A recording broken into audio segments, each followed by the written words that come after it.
winning is hard. So I think tonight was a great testament for our kids and how much they love each other and how much they love playing for each other and this staff. And when I say it was for South Carolina, it's a great night, for Gamecock Nation and for the Carolina fans across the state. Yeah, it was awesome. You saw our players respond to the fans that were sitting in the corner. They're fired up. Our support staff's fired up. The energy inside of the locker room was awesome. It was a dance party, man. It was just the way it should be after a big win. We have an expectation that we're going to win easy, but sometimes it's not so easy. I think it's difficult to win in this conference. I think it's difficult to win. You can never feel comfortable until there's zeros on the clock. 21 seconds, and they drive down there and have a chance to tie it. Oh, I knew they was going to miss it.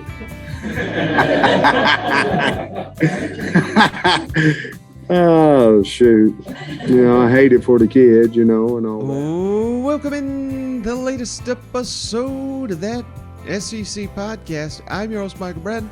I go by SEC Mike on Twitter. And flying solo for this episode, but I got a fun idea here. It's going to get me in a ton of trouble. So I'm going to put out a graphic and everything.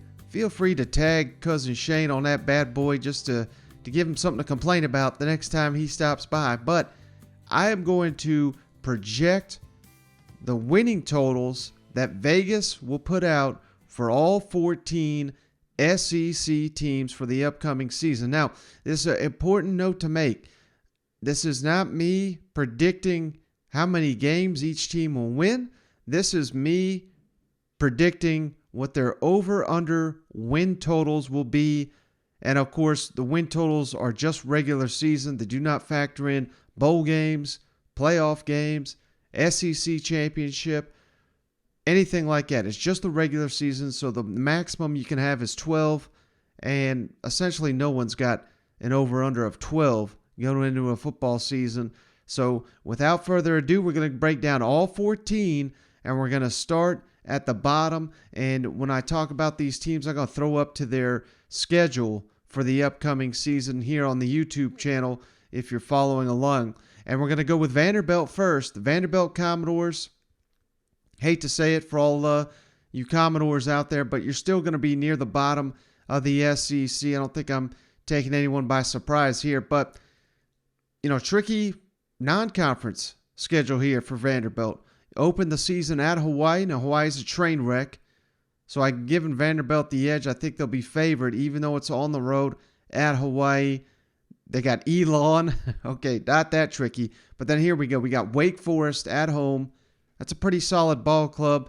And then at Northern Illinois. Who in the hell is setting these Vanderbilt schedules? At Hawaii, at Northern Illinois, and Elon at home. Come on, give me a break here. But I honestly think Vanderbilt's probably only going to be favored in 3 of those games. And probably the biggest one, Wake Forest, is at home. So, maybe over under, that may be a somewhat of a coin flip type ball game. So, and at this point, Vanderbilt, not seeing any conference games that you're going to be favored in. You got Alabama. Somehow Vanderbilt drew Alabama this year at Georgia. Come on. The closest ones may be Missouri, but that's on the road. Florida is at home. Tennessee's at home. But still, nobody in their right mind is going to be picking Vanderbilt to be favored in those games. Not saying they can't win them, but I'm saying not favored. So my over-under win total for Vanderbilt projected 3.5. Vanderbilt, the challenge to you to get to 4 wins this season. Can you do it? Now, next up, sticking here in the SEC East, the Missouri Tigers. Again, they have a little bit of a tricky non-conference schedule as well. Louisiana Tech to open the season.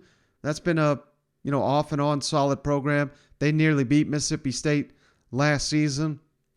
And then week 2 of the year, you're going on the road to Kansas State, which beat LSU in the bowl game. Of course, that LSU was about half a damn roster there, but still, that's going to be a tricky game for Missouri. So some tough ones coming out the gate for Missouri in the non-conference. I still think you can win all those games.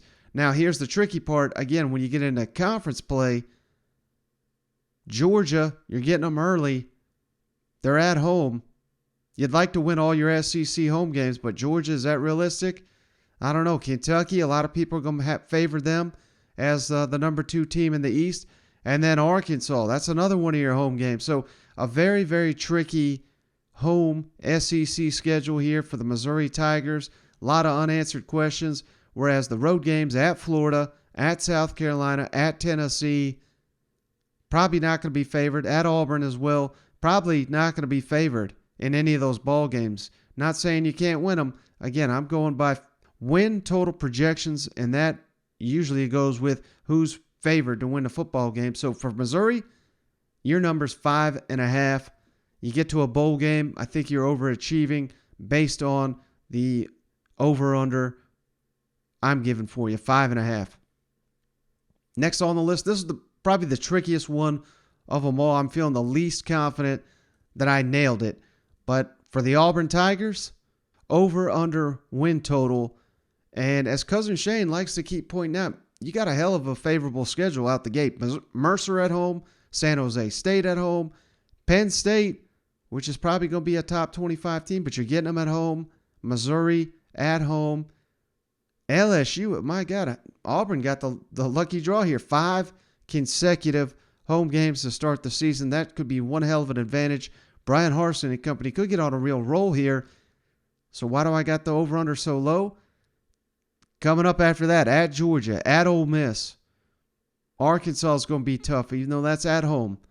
At Mississippi State, Texas A&M. What a damn gauntlet here. You do get Western Kentucky, but hell, they just had a quarterback throw for like 7,000 yards last year, and then you finish at Alabama. So you may start out hot, but I think you're going to peter out here in the tail end of the season. So Auburn, I think your projected win total 6.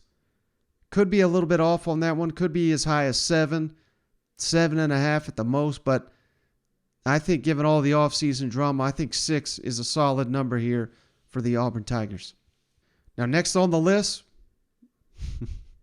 this is the one that's going to cause the most reaction, I think. But, hey, this is truly what I think the number is likely to be set out. I'm not going to make any friends here in Columbia, South Carolina, because I got the Gamecocks over-under win total 6.5 for the upcoming season. Now, you're probably sitting back, well, how in the hell can it be lower than what they just won?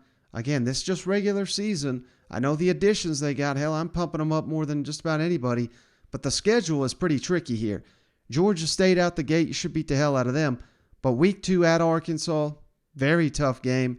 Georgia, week 3, again, very tough game. You got 2 cupcakes with Charlotte and South Carolina State after that. But then you're at Kentucky. That ain't going to be easy, brother. Texas A&M at home, they beat you by about 50 last year. Missouri at Vanderbilt, could win both of those games. Probably should win both those games. But then at Florida, Tennessee at home, at Clemson. This is a gauntlet here, too, for the South Carolina Gamecocks. So I don't think they're going to be favored in more than 6 football games here. So I'm going South Carolina. You're over under 6.5. And I cannot wait for all the comments here. If that's a number, I'm hammering it. Everybody hammers their over under win total in the offseason. But I think that's a realistic over under for South Carolina right now, 6.5. And also at 6.5, this team is just annually underrated. And it doesn't matter, what they do in the regular season, but they're always basically picked dead last in the SEC West. Not saying that's going to happen, but that'll be, that's probably where the consensus is year in, year out. Mississippi State, 6.5 for you as well.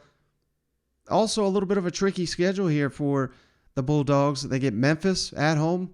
We all know, that's going to be a revenge game. Last year you got screwed in that one. At Arizona the following week. Arizona's terrible. Should cruise in that game, but you just never know going on the road. The other non-conference games, you got Bowling Green, ETSU, automatic W's there. But, man, this schedule's tough. Texas A&M, they're going to want some revenge. At Kentucky, at Alabama, Auburn at home, Georgia at home. Oof. It's never good for a West team when they draw Georgia on the other side. And then the Egg Bowls in Oxford. So I'm not seeing much of a way Mississippi State over-under win total is going to be much higher then 6.5. I got it right there at 6.5. And feel free to hammer that number down there in Starkville. Now, next on the list, this team, I might have this one a little off because they got so much national respect. They just hired a hell of a football coach. But I'm going 7 is the number for LSU. And a large part of that is who they open the season with here. Florida State. It's in New Orleans, in the Superdome. Probably going to win that game, but it is a toss-up. What's the South...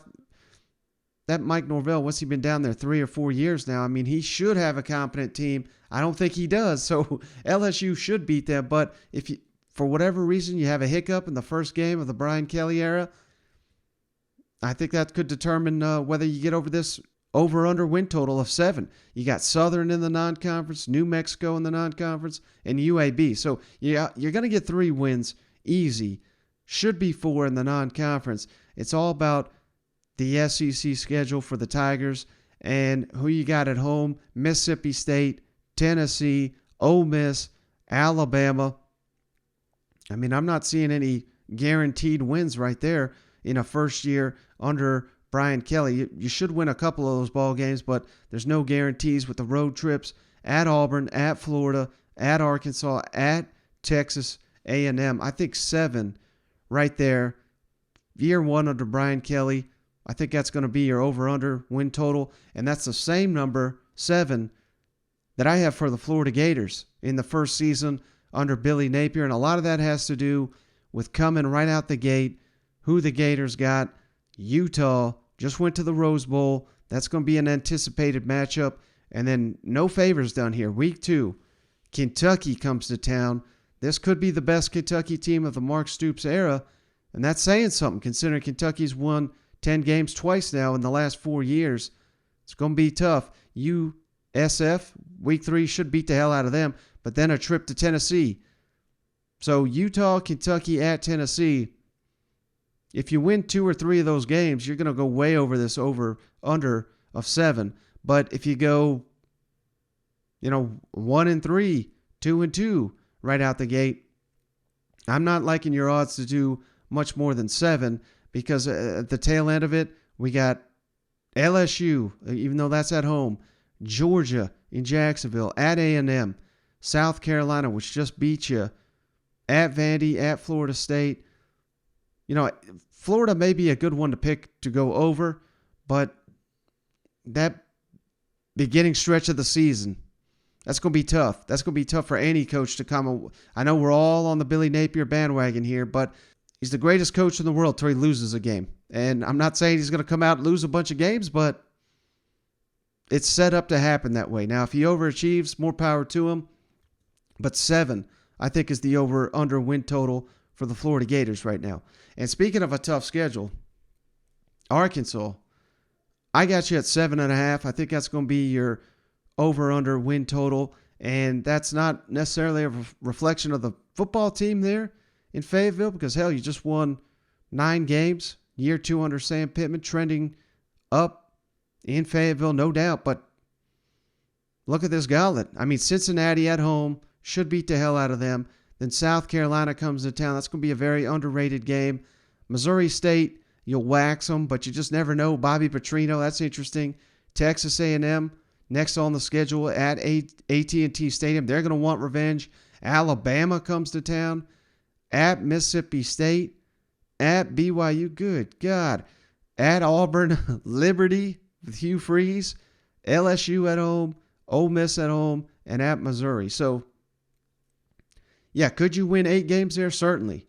But Vegas is not going to pick you to do it. I guarantee it. I mean, they look down on the Razorbacks, and this is probably the position you want to be. You want this number to be low because you want to exceed expectations. But given the schedule, I think 7.5 is right going to be where Arkansas finds themselves when these over-unders are released. Now, I got 3 teams here, kind of all plugged together. Let's start with Ole Miss. I think their over-under win total, coming off a 10-win regular season here, I think you're going to be right at 8.5. One of the higher win totals in the SEC, given the job Lane Kiffin's done there, the transfers, that he's got to come to Oxford. And you got a pretty favorable schedule here. Non-conference games, Troy, Central Arkansas, at Georgia Tech, Tulsa. Right out the gate, those are your 4. You should be 4-0. You should wax all those teams, even Georgia Tech, I would think. You get to Kentucky to open SEC play, but you get them at home. You go to Vanderbilt, then you get Auburn at home. I mean, there's a real opportunity that Ole Miss is, 7-1, 8-0 to start the season. I mean, that's not too unrealistic. Now, the back end of the schedule, at LSU, at A&M, Alabama comes to town, at Arkansas, Mississippi State. You'll be lucky to win 3 or 4 of those. I mean, it's going to be a damn gauntlet there. So 8.5, I think, is a great number for Ole Miss. Shoot for 9, 10 win seasons. Once again, it's certainly something that can happen. I'm just saying right here, I think the over-under is going to be 8.5, and that's the same number I have for the Kentucky Wildcats. Again, I realize I'm saying this could be the best Kentucky team, hell, maybe ever, not just under Mark Stoops, but at all time of that football program. But the schedule here, you got to look at your home games, your away games. At Florida, probably not going to be favored in that one. That's your first SEC game. Your second one is at Ole Miss. Probably not going to be favored in that one either. Mississippi State, that's a tough one. They beat you last year. South Carolina, I know that's a tough one that you won it last year. Played horribly, still won the game. That's going to be tough. At Tennessee, at Missouri, Vanderbilt, Georgia, and Louisville coming home. But 8.5, I think, is a realistic number here for the Kentucky Wildcats. And if you were able to take the name off the jersey and say, this is Auburn or this is LSU, your over-under win total will probably be 9.5, 10 games. But because you're Kentucky, Vegas is going to downgrade you. That's just the way it is. I'm just being honest with you. I think Kentucky can certainly get to that 10-win mark once again, but over-under to start is going to be around 8, 8.5 in my opinion. And then the other team I've got at 8.5, Tennessee Vols. Now you got to win out in your non-conference if you're going to hit this over, certainly. Ball State, at Pitt, Akron at home, and UT Martin. I mean, should beat the hell out of all those teams if you're Tennessee. Let's be honest here. It's really going to come down to how well you play at home in conference play. You got the Florida Gators coming to Rocky Top. Alabama, can you finally snap that streak? Kentucky's coming to town. They're going to be pissed off. And then at the tail end, Missouri. I mean, there's a real opportunity. I think Tennessee fans would be happy if they only suffered one loss of the 4 SEC home games they got. And then the away games, they look pretty winnable in the SEC. At LSU, of course, his first year under Brian Kelly.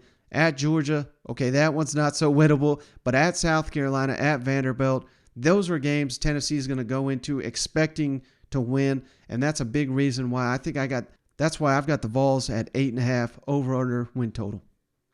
Now, the cream of the cream, I only got 3 SEC teams here that I think their over-under win total is going to be double digits, and it starts with the Texas A&M Aggies. I got their over-under win total at 10, and a large part, all their non-conference games at home, that's a huge help. Sam Houston, Appalachian, Miami, and UMass at home. You should wax all those teams. Miami, I keep hyping that game up, but year 1 under Mario Cristobal, A&M, you want to contend in the SEC. You got to beat the hell out of these teams when they come to College Station, and I think they will. Now, here's where it gets tricky because some tough road games here for the Aggies. At Mississippi State, at Alabama, at South Carolina, at Auburn. You lost to Mississippi State at home.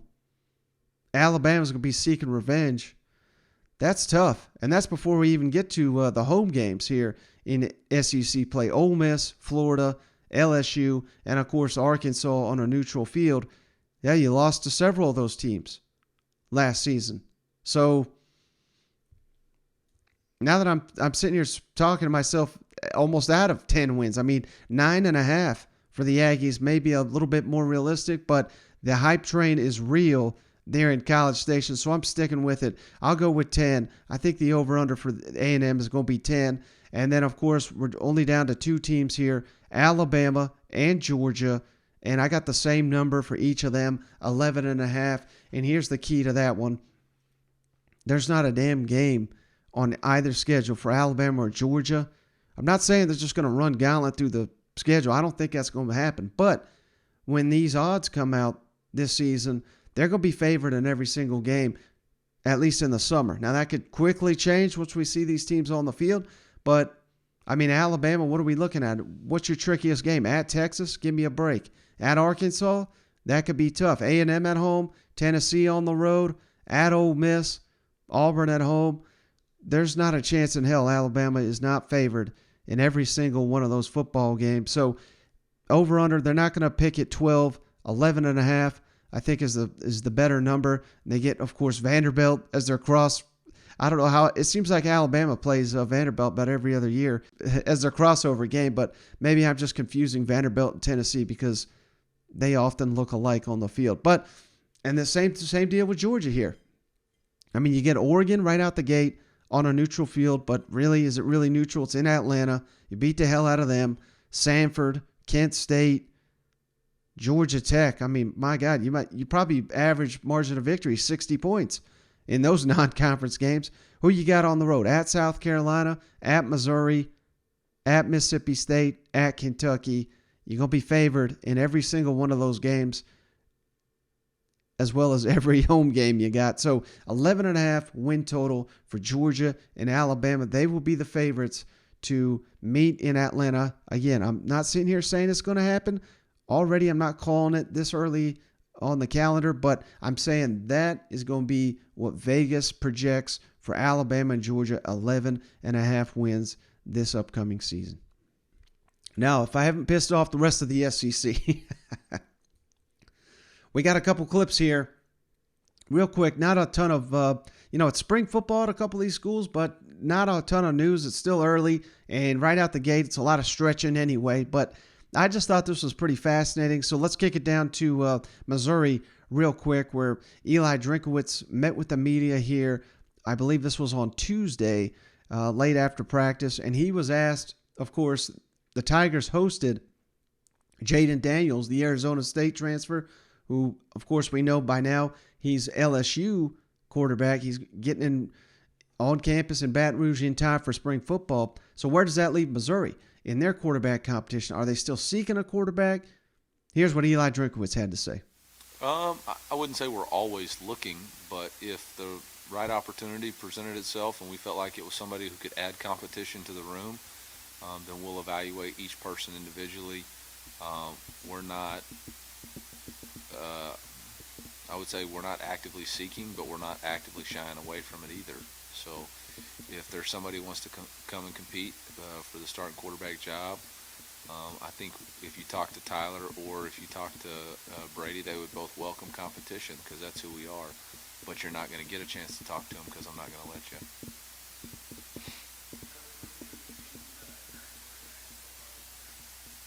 Yeah, both of them are working really hard to improve on the things that we identified as weaknesses for them.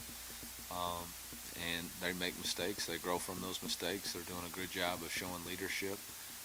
I think Coach Hamden's really developing those guys and spending a lot of time in practice habits and practice development. I've been very impressed with their growth. So he says no, yes, no, kind of, maybe so, but of course, the answer is yes. I mean, they were just trying to get Jaden Daniels, and they swung and missed here. Now he's off to LSU. So now the Tigers are left scrambling. And, if you go back and listen to our interview, if you missed it, with Nate Edwards from Rock M Nation, there's a better transfer quarterback coming, in my opinion, for this offense, for the Missouri Tigers, and it's JT Daniels. And I think this is a message to JT Daniels and any other player that is planning to go into the transfer portal, planning on leaving, maybe after spring football. He's basically putting the help wanted sign here in Columbia, Missouri, letting quarterbacks know if you're looking to play, there's opportunity here at Missouri. We're not naming a starting quarterback. And at the same time, maybe this is a little bit of Drinkwitz telling Sam Horn, there's certainly opportunity for you. You continue to work hard, get here in the summer, and prove yourself. But really, what he's saying, because you got to have, I don't think Missouri's in a position right now where they can start a true freshman quarterback, which they would have to do if Sam Horn was the guy that came in here and started and become truly competitive in the SEC. He's just putting feelers out there. I'm an offensive guy. We don't have an answer at quarterback right now. We got guys battling it out. But if you're looking to come to the SEC, look at Missouri. And that's the message here that I'm reading in between the lines of what Eli Drinkwitz had to say. And then last little thing here, real quick. I just thought this was pretty interesting because the Kentucky Wildcats, they have opened spring practice as well up there in Lexington. And after the first practice of the spring, Will Levis, starting quarterback, and new offensive coordinator Rich Scangarello spoke with the media. And I found something a little bit interesting here. So let's kick it over to, again, this is Will Levis and Rich Scangarello, the new Kentucky offensive coordinator, talking about improving Levis's game heading into his final season here at Kentucky. I think Coach Scangarello brings a lot of just technicality to the quarterback position. He's really able to focus in on the little things, and just with his experience and how many different NFL quarterbacks he's worked with, he understands how different guys tick and how just footwork and timing align with certain concepts and routes. And I think that just the little things that we've switched already footwork-wise and timing-wise is going to help us a lot in the long run. You talked a lot about the similarities in the offense. Is day one of spring practice, does it feel like a day one? Or? No. It definitely some stuff a little different. Some terminology is a little different, but we try to keep as much as we could the same. But we're all, especially with the meetings we've had, just with the switch in terminology and how we're going to call plays, we had a pretty solid, kind of smooth first day. But first day camp always going to be a little rusty. Definitely some things we got to work on, but also a lot of things we did really well. Is there one or two things that you really wanted to focus on this offseason? Yeah. I just say marrying my footwork with throws and just really getting consistency when it comes to timing, and that just the throw starts from the ground up. When a throw is missed, it's more often than not you can see something with the footwork as to why that throw missed. And so just really just working on just perfecting my footwork and getting the time and accuracy of my throws on point. Yeah, my background and kind of my beliefs in quarterback play and what I know and have taught is everything is tied to the timing of the feet. And if you're going to run this style of offense, a pro-style offense, and you want to bring out the best in the quarterback, the timing elements are everything. And I just feel like it empowers them to be in position to throw. When things flash, you generate more explosives, you're more accurate. There's a lot of things that catch and run is important, and it all starts with the quarterback's feet. So, yeah, Will's made a switch. He likes it. I think it'll just get better and better the more he does it, and like the way it looked today. See how physical he is. How does that fit into what you kind of want to do with the quarterback?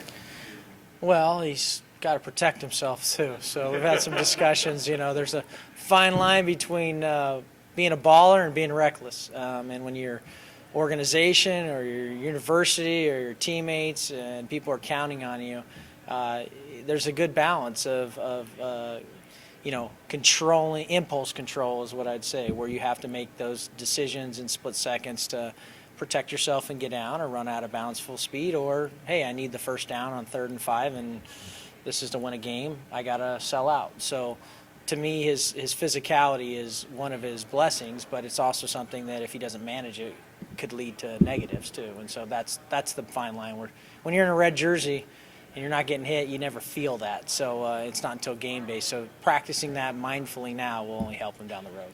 Now we're talking footwork here. We're truly in the dog days of the college football offseason. But I just wanted to make this point because that was the thing.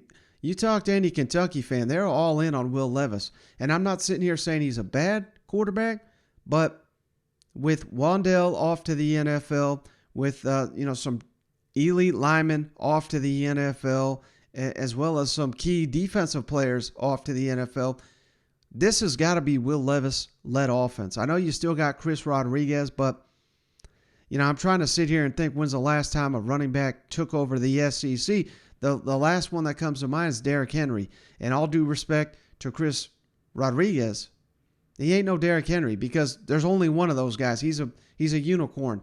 And if Kentucky's going to win the SEC East, it's not going to be because Chris Rodriguez rushes for 2,000 yards and 20 touchdowns. It's going to be because Will Levis quits making mistakes, quits turning the ball over as a more accurate passer, and takes a step further in his development in this offense, has true command of what the Kentucky coaches are asking him to do, and it's got to start from the beginning, from the basics, from the fundamentals. And when someone comes in from the NFL and tells you, let's chip down to the basics, what I think you're getting wrong already, and the quarterback is embracing it and willing to publicly comment on it, I think that's just a sign of, the relationship he had with Liam Cohen was strong, but it's got to start like that with this new offensive coordinator right off the bat if Kentucky is going to achieve and reach those epic goals they have this season in the SEC. So